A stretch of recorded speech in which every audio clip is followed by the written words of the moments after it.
আসসালামু আলাইকুম প্রিয় ভিউয়ার্স, সবাইকে ক্যারিয়ার এ টু জেডের নতুন আরও একটি ভিডিওতে স্বাগতম।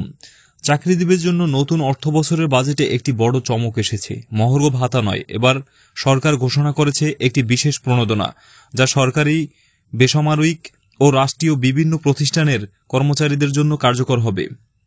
অর্থ মন্ত্রণালয়ের ৩ জুন ২০২৫ সালের প্রজ্ঞাপনে বিস্তারিতভাবে এই সিদ্ধান্ত জানানো হয়েছে। এই পদক্ষেপটি সরকারি চাকরিজীবীদের জন্য যেমন অর্থনৈতিক স্বস্তি বয়ে আনবে, তেমনি আগামী অর্থবছরের বাজেট কাঠামোতেও এর প্রভাব পড়বে স্পষ্টভাবে।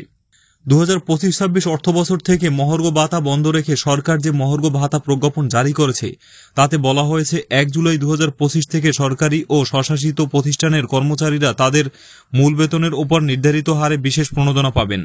এই হার নির্ধারিত হয়েছে বেতন গ্রেড ভিত্তিক। গ্রেড ১ থেকে ৯ পর্যন্ত মূল বেতনের 10%, গ্রেড ১০ থেকে ২০ পর্যন্ত মূল বেতনের 15%। এছাড়াও ন্যূনতম প্রণোদনা নির্ধারণ করা হয়েছে কর্মচারীদের জন্য ১,০০০ টাকা এবং পেনশনভোগীদের জন্য ৫০০ টাকা। এই সুবিধা কার্যকর হবে সরকারি চাকরি আইন ২০১৮ এর ১৫ ধারার অধীনে। কারা এই বিশেষ প্রণোদনার আওতায় আসবে এবং কিভাবে প্রযোজ্য হবে, প্রজ্ঞাপনে বিস্তারিতভাবে তুলে ধরা হয়েছে। কোন কোন শ্রেণীর কর্মচারী এই সুবিধা পাবেন এবং কিভাবে এটি কার্যকর হবে।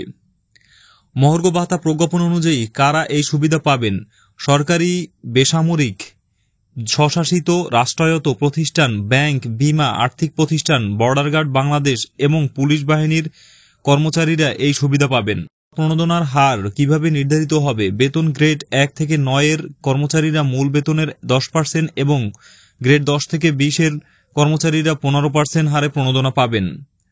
অবসরপ্রাপ্ত বা পিআরএল এর কর্মচারীদের জন্য কি এই সুবিধা প্রযোজ্য? হ্যাঁ, পিআরএল বা অবসরপ্রাপ্ত কর্মচারীরা তাদের শেষ মূল বেতন বা বর্তমান পেনশনের ভিত্তিতে এই সুবিধা পাবেন।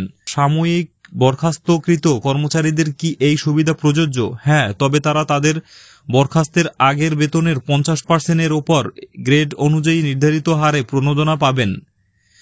বিনা বেতনে ছুটিতে থাকা কর্মচারীদের ক্ষেত্রে কি হবে? এই ধরনের কর্মচারীরা কোনো ধরনের বিশেষ সুবিধা পাবেন না।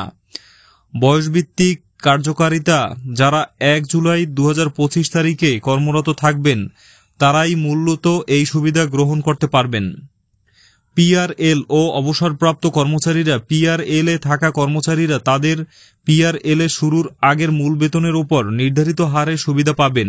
অবসরপ্রাপ্তরাও পাবেন পেনশনভিত্তিক বিশেষ সুবিধা। চুক্তিভিত্তিক কর্মকর্তা: তাদের ক্ষেত্রে নিয়োগের পূর্ববর্তী মূল বেতনের ভিত্তিতে সুবিধা প্রযোজ্য হবে। যদি তারা পেনশন পান তবে পেনশন বা বেতন যেটি বেশি সেটির ভিত্তিতে প্রণোদনা নির্ধারিত হবে। সাময়িক বরখাস্তকৃত কর্মচারীরা তাদের শেষ মূল বেতনের 50% ওপর নির্ধারিত হারে প্রণোদনা পাবেন। বিনা বেতনে ছুটিতে থাকা কর্মচারীরা তারা এই বিশেষ সুবিধার আওতায় পড়বেন না। এই নতুন প্রণোদনা কর্মচারীদের বেতন কাঠামোয় সরাসরি প্রভাব ফেলবে। আগের মতো সরকারি মহার্ঘ ভাতা না দিয়ে এই ধরনের পারফরম্যান্স ও গ্রেডভিত্তিক প্রণোদনা ব্যবস্থায় প্রশাসনিক কাঠামোতে একটি বড় পরিবর্তন সূচিত হতে পারে।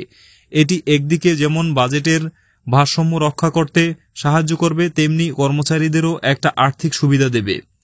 অর্থনৈতিক দিক থেকে সরকারের এমন পদক্ষেপের মধ্যে রয়েছে অর্থ মন্ত্রণালয়ের ২০২৫-২৬ বাজেটের পরিকল্পনার একটি কৌশলগত অংশ। এতে দেখা যাচ্ছে যে ৭,৯০,০০০ কোটি টাকার বাজেটে পরিচালনায় ও উন্নয়ন বাজেটের মাঝে একটি সামঞ্জস্য আনার চেষ্টা করা হয়েছে।